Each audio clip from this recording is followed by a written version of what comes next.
ఇవాళ మహిళలకు అన్ని రంగాల్లో పెద్దపీట వేయాలనే ఒక తలంపుతో ఏ పార్టీలు అయితే ఆ రోజు యూపీఏలో భాగస్వాములుగా ఉన్నాయో వాళ్ళని కూడా ఒప్పించి మెప్పించి అనుకూలంగా ఓటు వేయించినటువంటి మహానుభావుడు నరేంద్ర మోడీ.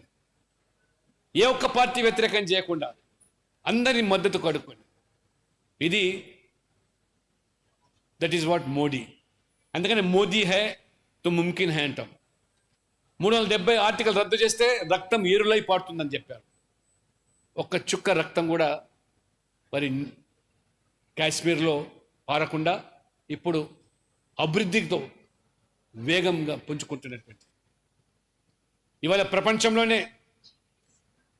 అత్యంత ఎత్తైనటువంటి ఒక railway arc bridge, suppose to be the tallest largest ఒక రైల్వే బ్రిడ్జు ప్రపంచంలోనే అది ఇవాళ కాశ్మీర్లో నిర్మితమైంది. మొన్న 2 రోజుల కింద ప్రధానమంత్రి స్వయంగా దాన్ని ప్రారంభం చేశారు. ఆ రకంగా కాశ్మీర్కు ఒక అందమైన సుందరమైన ప్రాంతమే కాకుండా ఇవాళ పాకిస్తాన్కు అంచున ఉన్నటువంటి ప్రాంతాన్ని సరిహద్దులోకి మిలిటరీని త్వరితగతంగా చేర్పించేదానికి కూడా దోహదపడేటువంటి ఈ చినాబ్ రైల్వే బ్రిడ్జ్ అనేది ప్రపంచంలో సువర్ణ అక్షరాల్లో లిఖించేది. ఇది మోదీ గారి యొక్క ఆలోచన.